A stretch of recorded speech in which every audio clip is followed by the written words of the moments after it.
Meus queridos irmãos, minhas queridas irmãs em Cristo, com esta santa celebração da Quinta-feira Santa, Missa da Ceia do Senhor, nós damos início a todo este tríduo pascal, que é quase como se fosse uma única celebração, começada hoje e terminada no sábado.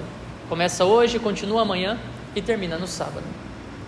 A celebração de hoje, ela como que prepara o dia de amanhã, onde nós veremos liturgicamente o Cristo se entregar, sacrificado por amor a nós, e também dá o tom já para a celebração do sábado, a ressurreição.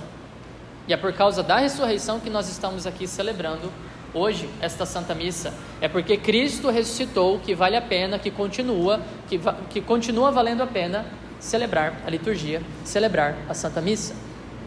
A missa de hoje está toda voltada para a questão da Eucaristia e para a questão do sacrifício, caridade. Amanhã nós veremos o sacrifício de Cristo na cruz, de modo bastante vivo na liturgia, mas hoje a caridade de Cristo se manifesta num serviço muito simples, o de lavar os pés, que é um serviço bastante simbólico. É uma atitude do Senhor bastante simbólica. E o que é que nós podemos tirar desta missa de hoje, relacionando todas essas coisas? Serviço, entrega, sacrifício, Eucaristia, instituição desse rito que perdura ao longo dos séculos, ao longo dos milênios, até chegar onde nós estamos. Para começo de conversa, eu gostaria de fazer uma pergunta e você vai responder para você, não precisa responder para mim. Tenta lembrar aí quando foi a sua primeira Eucaristia, quando você recebeu Jesus pela primeira vez. Eu não tenho certeza da minha. A minha crisma eu tenho certeza que foi no dia 19 de novembro de 2008. Primeira Eucaristia talvez tenha sido em 2005. Eu devia ter 10, 11 anos. Há uns 18, 19 anos atrás. Isso significa que são 18, 19 anos no meu caso, você vai ver no seu caso, mas no meu caso são 18, 19 anos recebendo Jesus na Eucaristia, tocando o seu corpo na Eucaristia. E no meu caso existe ainda um agravante, porque eu entrei no seminário em 2013, nós estamos em 2023, isso significa que há 10 anos, ininterruptamente, eu comungo todos os dias. Ou seja, era para eu estar explodindo santidade, exalando santidade, transpirando santidade. E eu me pergunto, e me perguntava na meditação, enquanto preparava essa reflexão para vocês, por que não estou? Por quê? E eu pergunto isso para você. Por quê? Depois de tantas comunhões, depois de tanta Eucaristia, depois de tantas vezes receber o Jesus dentro do coração, dentro do estômago, dentro do nosso corpo, por que nós ainda não temos a vida dele? Por que nós ainda não exalamos a santidade dele? Por que as pessoas não olham para a gente como cristãos e dizem, nossa, é um cristão, mas elas olham para a gente e dizem, mais um do mesmo, carrega um terço no pulso, um crucifixo no pescoço e vai à missa aos domingos, mas é igual a todo mundo, não muda nada. Por que em contato com a vida a gente parece que permanece morto? Enquanto Jesus andava nesse mundo, sobre a terra, fazendo o bem, o que é que ele fazia? Ele ensinava, e através do seu ensino ele dava a vida, mostrando para os apóstolos, para os discípulos, para todos os que o seguiam e queriam ouvi-lo, como era a vida verdadeira que ele veio para anunciar, que ele veio para trazer, gerar mesmo dentro de nós. Mas ele não só ensinava, ele não só dizia como era para viver, como era para fazer. Ele também fazia, ele mesmo, dando-nos o exemplo, porque, por exemplo, quando Jesus passa horas rezando, às vezes vigílias inteiras em oração, ele não estava fazendo aquilo porque ele precisava fazer. Ele é Deus. Ele fazia aquilo para nos mostrar o caminho da oração. E além disso, além de ensinar o que é que nós devemos fazer para ganharmos a vida eterna, a vida verdadeira que ele nos dá, além de nos mostrar, dando-nos o seu exemplo, ele mesmo dava esta vida. A quantos ele deu vida? Ao cego de nascença, ele deu vida através da sua saliva, tocando a sua saliva nos seus olhos. A Bartimeu, que também era cego, deu vida. Ao coxo, ao paralítico, deu vida, fazendo com que ele levantasse. A tantos que estavam possessos, que estavam sendo perturbados por espíritos diabólicos, ou sofrendo de doenças psiquiátricas muito sérias, que naquela época o pessoal não tinha noção do que é que isso significava. A estes ele também libertou, a estes ele também deu vida. E por fim, para que ninguém tivesse dúvida do poder dele, ele chamou Lázaro da morte. E os fariseus, quando viram aquilo, os mestres da lei e o pessoal que estava preparando tudo para matar Jesus, porque não aguentava ver o Senhor fazendo todas aquelas coisas e atraindo as multidões, que afinal de contas, quem é que não vai atrair as multidões se está fazendo milagre, curando as pessoas, ressuscitando os mortos? É claro que vai. Então o pessoal que ficou incomodado em ver Jesus desta forma, agindo desta forma, pensou, temos que matá-lo e matar também Lázaro. Lázaro também tem que morrer, porque ele é uma prova viva daquilo que este que se diz o Messias está fazendo. Jesus, ele foi dando vida enquanto esteve neste mundo, e por fim, ele estabeleceu este sacramento que nós hoje celebramos, a primeira vez em que a Santa Missa foi celebrada, na última ceia, para continuar dando vida após a sua ausência. Ele sabia que ele iria partir, ele iria morrer, depois ressuscitar, passaria ainda mais 40 dias sobre a terra e por fim voltaria para o reino dos céus, na esperança firme de que nós pudéssemos dar continuidade à sua ação sobre a terra para continuar dando vida às pessoas. Esta é a missão da Igreja Católica, que é o corpo de Cristo também. A Eucaristia é o corpo de Cristo, a Igreja também é o corpo de Cristo, em outro sentido, mas é a nossa missão continuar dando vida para as pessoas. E esta vida que pulsa como um coração pulsa, dando vida, irrigando, dando sangue para o corpo inteiro, esta vida que pulsa na Eucaristia, e nós não temos dúvida alguma de que é o corpo de Cristo. Para vocês terem ideia, em Buenos Aires, na década de 90, se eu não estou enganado, o Papa Francisco, então arcebispo Jorge Mário Bergoglio, estava lá em Buenos Aires nessa época. Aconteceu um milagre assim estrondoso numa das paróquias de Buenos Aires. No final da missa, uma pessoa descobriu que tinha uma Eucaristia jogada num vaso de planta na entrada da igreja. Eles pegaram, colocaram num potinho com água e colocaram dentro do sacrário para que a Eucaristia pudesse se dissolver. Uma vez dissolvida, eles poderiam descartar aquele conteúdo de maneira adequada. Passou-se uma semana e não tinha se dissolvido coisa nenhuma. A Eucaristia tinha aumentado de tamanho e tinha mudado de cor. Estava vermelha, completamente vermelha. O pessoal levou aquela informação para o bispo disse, guardem e vamos ver o que acontece. Isso foi guardado por mais ou menos uns 2 anos e meio, 3 anos, alguma coisa assim, não me lembro certinho. E por fim, eles decidiram, já que tinha se mantido da mesma forma, ainda permanecia com aquela mesma consistência, eles decidiram mandar para o laboratório para ver do que é que se tratava aquele material, aquele conteúdo. E mandaram para 2 laboratórios diferentes, sem que um soubesse do outro e sem que eles soubessem de onde vinha aquele material, aquela amostra. Foi para um laboratório, uma amostra foi para um laboratório em Buenos Aires, a outra foi para os Estados Unidos. E a conclusão foi a mesma dos 2 laboratórios. Aquilo ali era um pedacinho do músculo de um ser humano. E não era de qualquer ser humano. E não era de qualquer músculo, melhor dizendo. Mas era do músculo do coração. Eu não me lembro certinho os nomes das partes do coração, mas é exatamente daquela parte do coração que precisa de mais força para bombear o sangue para o corpo todo. Era dessa parte. E eles se deram conta de que as células que estavam presentes naquele tecido humano, deste músculo, estavam ainda vivas. Ou seja, quando ele foi retirado, o pessoal do laboratório pensou, que quando ele foi retirado, a pessoa tinha acabado de morrer para que as células ainda estivessem vivas, porque não era possível que elas se mantivessem vivas por muito tempo. E além disso, eles identificaram que era o coração de um ser humano, um homem adulto, em torno dos 30 anos, e que estava sofrendo muito quando foi retirada a amostra. Vocês querem mais o que de prova? Diante disso, a gente só dobra os joelhos e diz: eu creio, mas aumenta a minha fé. Agora eu volto à pergunta: por que é que este coração que pulsa a cada Santa Missa, não é só na missa de hoje, a missa de hoje revela esse mistério que nós estamos celebrando de modo muito mais significativo, mas por que é que esse coração que pulsa a cada Santa Missa não gera vida em nós?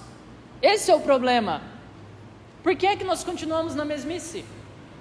Por que é que se avançamos a passos muito lentos? Quando avançamos? Eu duvido que o problema esteja no coração, na Eucaristia. O problema está em nós, com toda certeza. Que não estamos sabendo acolher esse coração de amor que se doa, que pulsa o seu sangue com toda a força do seu ser, para que nós tenhamos vida. E o que é que nós estamos fazendo com esse sangue? Boa pergunta. No mundo animal existe um processo de relação entre os animais bastante interessante, e que a gente pode trazer também para o mundo dos seres humanos, que muitas vezes é bem bestial, diga-se de passagem, né? É a relação parasitária. Acho que a maioria, se não tem, conhece alguém que tenha cachorrinho de estimação, né? Eu não tenho, mas vocês sabem, lá na casa dos meus pais tem a Nina, que foi adquirida pelos meus pais logo que eu saí do seminário, logo que eu entrei para o seminário, melhor dizendo, e os meus pais juraram de pé junto que não era para me substituir. Tá bom, eu acreditei, continuo acreditando ainda, dizendo: eu creio, mas aumenta a minha fé. Tá lá a Nina. De vez em quando a Nina aparece com um carrapato, ela desce para passear, cachorrinha de madame, sabe, de apartamento, que não pisa na terra, é assim. Então ela desce para passear lá embaixo, no térreo, e às vezes vai para o meio do mato, meu pai solta ela e ela volta com o carrapato de vez em quando. O que é que o carrapato faz? Qual que é o único sentido da vida de um carrapato para um cachorro? Sugar o cachorro até o fim. Ele só suga. E sabe o que eu descobri? Que para o cachorro é difícil saber até que o carrapatinho está preso ali, porque quando ele se dá conta de que existe carrapato, o carrapato já está há muito tempo preso. Porque na boca do carrapato existe um produto que ele é analgésico, ele não é analgésico que fala, ele anestesia. Quando o carrapato pica o cachorro, ele não sente a dor por causa desse produto, dessa substância na saliva do carrapato. E além disso, ele previne que o sangue se coagule, ou seja, ele suga o tempo todo sem ser notado. Se o cachorrinho está vivo, melhor para ele. Se o cachorrinho morre, ele sai desse cachorrinho e vai para outro cachorrinho. Vida longa, Nina. Não estou desejando nada aqui, nada. Quando o carrapato cresce, porque ele incha, ele fica imenso, ele duplica de tamanho, de tanto sugar, ele precisa se reproduzir. E aí então ele deixa o hospedeiro, o cachorrinho, e vai para um outro lugar onde o hospedeiro está presente e tudo mais, para ali botar os ovinhos, de onde saem larvinhas que vão procurar cachorrinhos para se tornarem novos hospedeirozinhos, e essas larvinhas vão se tornar novos parasitazinhos. Que história bonitinha, né? Do reino animal. A gente poderia traduzir isso para o reino humano também, mas eu vou deixar isso para lá. Pessoas que parasitam outras, vou deixar isso para lá. Vamos levar para o centro daquilo que nós estamos falando. Será que nós não somos carrapatos do corpo de Cristo? É duro, eu sei.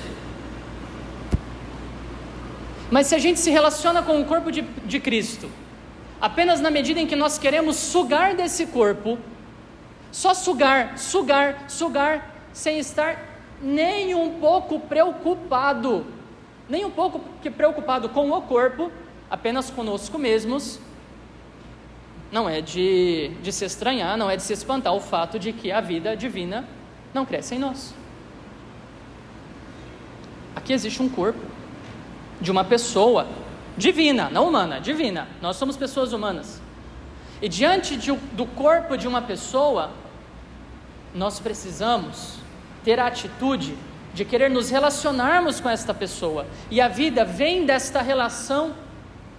Porque se a gente monta na pessoa, se fixa na pessoa como um carrapato, que ainda usa algum tipo de anestésico para que a pessoa não veja que ela só está sugando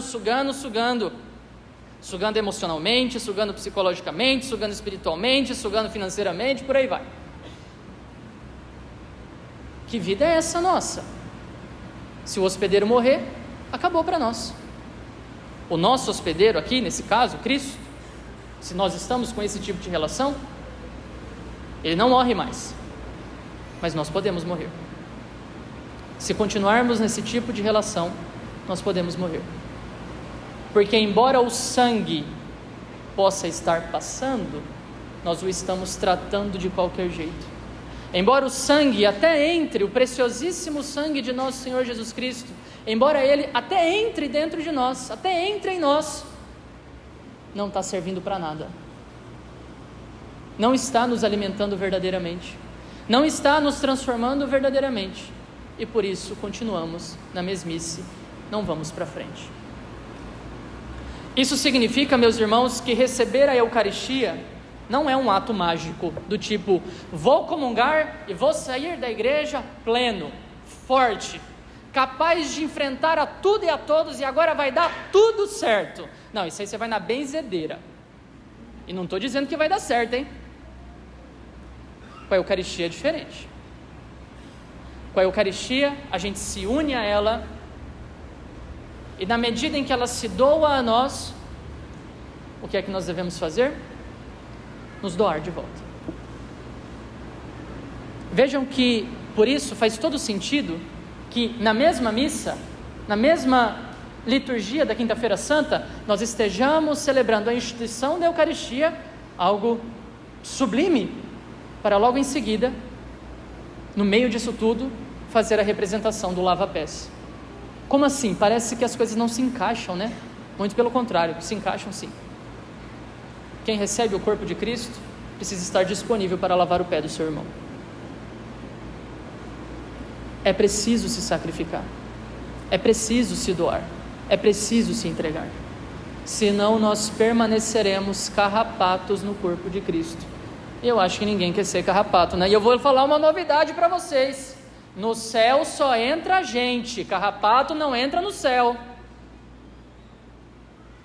Ainda dá tempo de mudar. Ainda dá tempo de fazer diferente.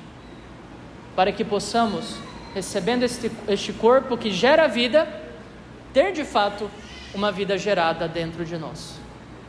E para você que ainda não se confessou nesta quaresma, eu digo e repito aquilo que nós temos dito já tantas e tantas vezes: o caminho começa por aqui, é pela confissão.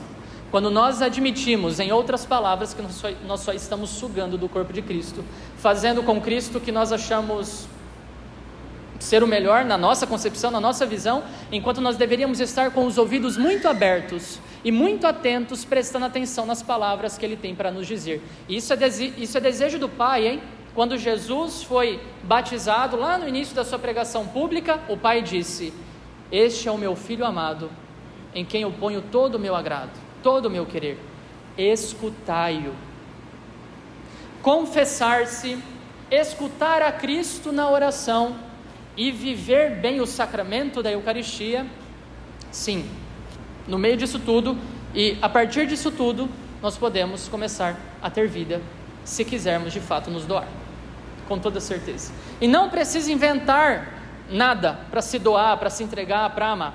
Basta olhar para dentro da sua casa, para as pessoas que convivem com você, para as pessoas da comunidade, coordenador de comunidade, coordenador de pastoral, para o seu chefe que trabalha com você, que te dá ordem, para o seu colega de trabalho, para as pessoas que são inferiores a você. Já pensou nisso? Servir as pessoas que são inferiores a você na hierarquia? Nosso Senhor serviu a todos. Pedro ficou escandalizado quando viu ele tirar o manto, colocar o avental e querer lavar os pés dele, e disse: não, Senhor, os meus não, os meus não. E Jesus disse: bom, agora tu não entendes o que eu estou fazendo, mais tarde compreenderás. Se eu não te lavar o pé, não terás parte comigo. Depois ele compreendeu, porque ele também precisava diminuir de tamanho para lavar os pés dos seus irmãos, para servir, para se doar. Não é lavar os pés literalmente, né? É lavar os pés servindo, um serviço o mais humilde possível, o mais humilde que for. É lavar os pés, um serviço pobre, pequeno, mas se feito com muito amor, vai nos configurando ao corpo de Cristo. E aí então a Eucaristia vai tendo sentido em sua existência em nossas vidas. Nos abramos, meus irmãos, portanto, nos abramos para este fluxo de vida e de amor que vem da Eucaristia.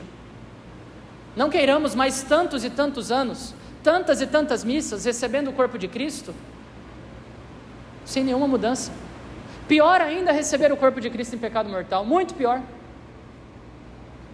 Mas eu falo também para aqueles que, mesmo sem estar em pecado mortal, se confessaram, estão buscando fazer as coisas direitinho, não crescem. Para estes que não crescem, que já estão há anos participando das missas, da Eucaristia, recebendo o corpo de Cristo, para crescer é preciso deixar de ser parasita, é preciso deixar de sugar apenas de Cristo, e é preciso dar mais, dar em troca, dar do nosso tempo, dar do nosso dinheiro, dar da nossa energia, dar do nosso coração, para que a igreja cresça, para que o corpo de Cristo cresça e alcance mais pessoas. Está nas nossas mãos se teremos de fato esta vida ou não, porque o coração dele, literalmente o coração dele, não vai parar de pulsar. Louvado seja nosso Senhor Jesus Cristo.